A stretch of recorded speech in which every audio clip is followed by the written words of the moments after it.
Hola, soy Daniela y esta es la explicación del mapa conceptual que hice para la clase del 13 de noviembre de 2020.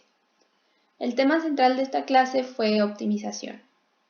Optimización se define como el proceso por el cual se calcula el valor máximo o mínimo que la variable dependiente de una función puede tomar.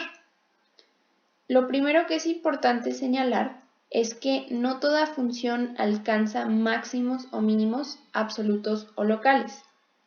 Aquí tenemos dos imágenes de gráficas de funciones. La primera función no alcanza un máximo absoluto porque en ese valor de x donde podría alcanzar un máximo absoluto no es continua. Hay una discontinuidad de tipo salto. La segunda función no alcanza ni máximos ni mínimos absolutos o locales porque no está sobre un intervalo cerrado.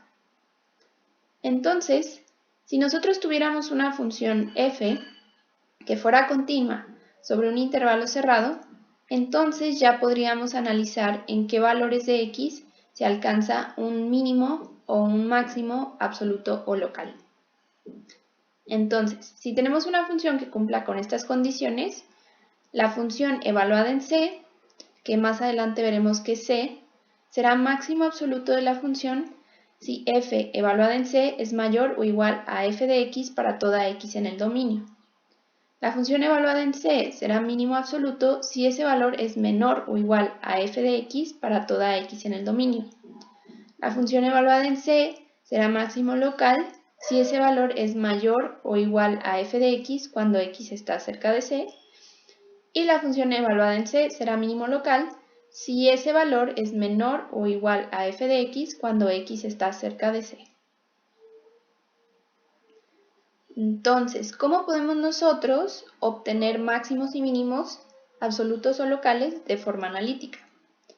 Para obtener máximos y mínimos absolutos, podemos recurrir al método del intervalo cerrado. Lo primero que hacemos es obtener los valores de c. ¿Qué es c entonces? Bueno, c es el valor que al evaluarlo en f' me da 0 o que al evaluarlo en f', pues la función derivada no existe. Y a estos valores les llamamos números críticos. Entonces, ya que obtuvimos los valores de c, calculamos los valores de la función evaluada en c y después calculamos los valores de la función evaluada en a y evaluada en b, que son los extremos de nuestra función. Y finalmente comparamos estos valores. El mayor de todos los valores será nuestro máximo absoluto y el menor será el mínimo absoluto. ¿Y cómo podemos detectar máximos y mínimos locales? Bueno, pues si nuestra función cumple con que f' evaluada en c sea igual a 0, recurrimos a la que se llama prueba de la segunda derivada. Si f' de c es mayor a 0, entonces f tiene un máximo local en x igual a c. Si f' de c es menor a 0, entonces f tiene un mínimo local en x igual a c.